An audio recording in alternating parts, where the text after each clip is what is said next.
Alors on va dupliquer tout ça, tout ceci. Avec la flèche noire et la touche Alt, vous le déplacez. Et on va réessayer un effet spécial de décalage.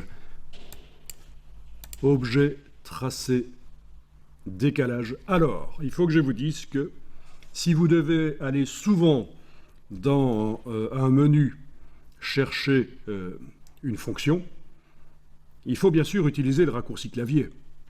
Parce que chaque fois aller dans le menu. Alors ici, pendant la formation, je vais souvent dans les menus alors que je pourrais utiliser des raccourcis clavier. C'est parce que c'est une formation et je veux montrer visuellement où ça se trouve dans le menu et qu'on voit le nom de la fonction. Tout ça, c'est plus intéressant quand on apprend. Et par ailleurs, si vous apprenez plein de logiciels en parallèle, Photoshop, Illustrator, InDesign, After Effects, Adobe Dimension, Blender, etc., retenir les raccourcis clavier, ça va être la cata. Je ne vous conseille pas de vous focaliser sur les raccourcis clavier. C'est souvent chez les tout débutants qu'on a cette obsession des raccourcis clavier. Voilà. C'est d'ailleurs une plaie quand on donne des formations dans les écoles. Parfois, il y a le petit qui connaît les raccourcis et qui, chaque fois qu'on parle d'une fonction dans le logiciel, il donne le raccourci clavier. Tout ça, c'est bien sympathique jusqu'à ce que, en fait, le petit, il se trompe, en fait, et il enduit les autres dans l'erreur. Avec des faux raccourcis clavier. Donc voilà, c'est typique. Les raccourcis clavier, vous ne focalisez pas là-dessus. C'est vraiment quand vous serez en production, dans le même logiciel souvent, que ça vaudra la peine de commencer à les apprendre. Mais alors, je voulais vous dire que, voilà, cette fonction qu'on est en train d'aller chercher là, objet tracé décalage, n'a pas de raccourci clavier. Il est bien sûr possible de lui en mettre une.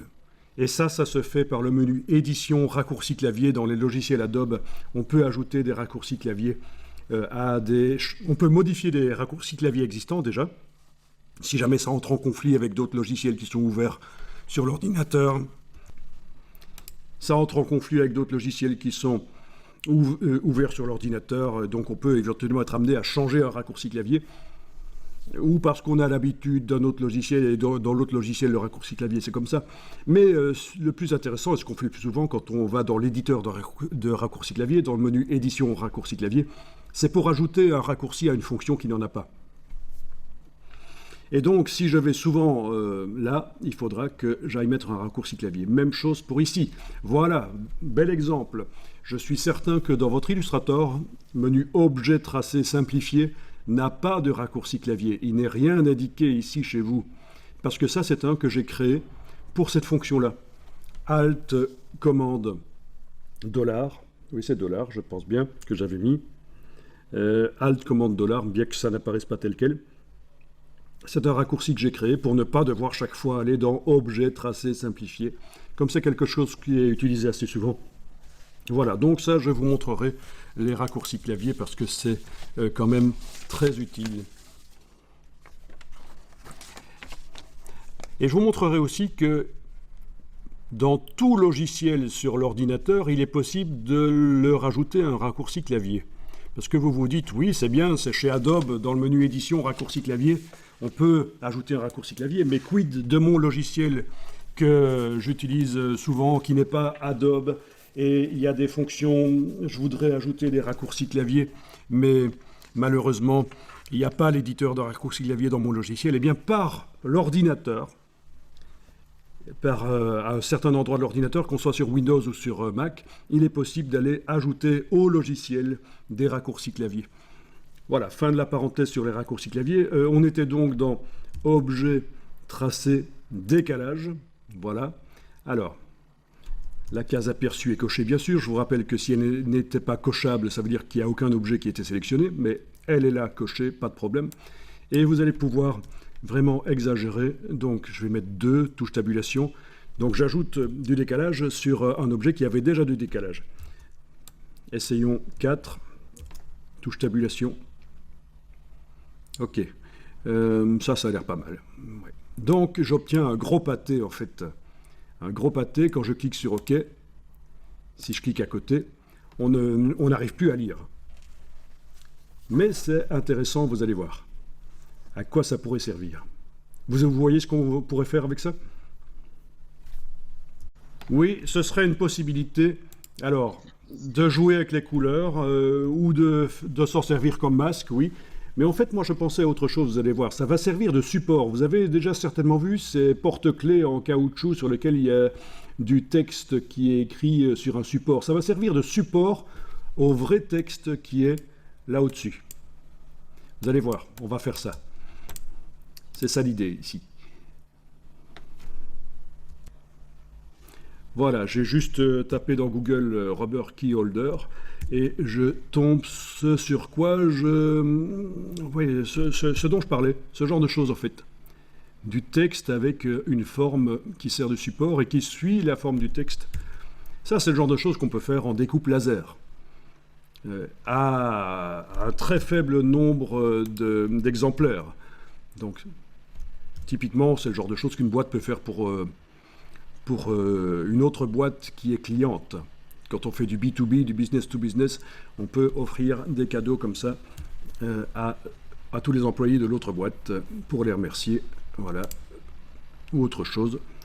Donc sachez que ce genre de choses peut se faire vraiment en peu d'exemplaires finalement. Bon ben voilà, ça c'est l'effet que je veux essayer d'obtenir. Donc, dans la palette Pathfinder, première chose, une réunion. Voilà, il n'y a pas de raison que je garde toutes les formes là inutiles qui étaient là. Je vais enregistrer le document.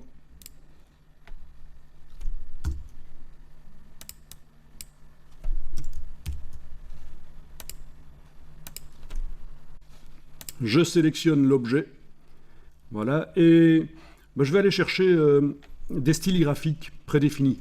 Ça, on n'a jamais fait jusqu'à présent, aller chercher des styles graphiques prédéfinis.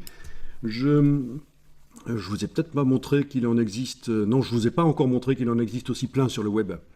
Donc, les styles graphiques. Menu fenêtre, style graphique. Donc, il y en a déjà quelques-uns dans la palette. Vous pouvez tester. Vous voyez ce que ça donne. Donc, il y a des styles graphiques qui tentent de créer un bord, comme s'il y avait un bord, une épaisseur à l'objet. Il faut savoir que, objectivement, par rapport à Photoshop, Illustrator est un peu plus compliqué pour la création de simili-bords. Bon, de toute façon, ici, on n'est pas en train de les créer, on est en train de tester des styles qui intègrent déjà ça. Alors, dans le bas de la palette style graphique sur la bibliothèque ici, vous pouvez descendre jusque... Alors, où est-ce qu'ils sont? Voilà, ben c'est le premier, en fait, boutons et transformation.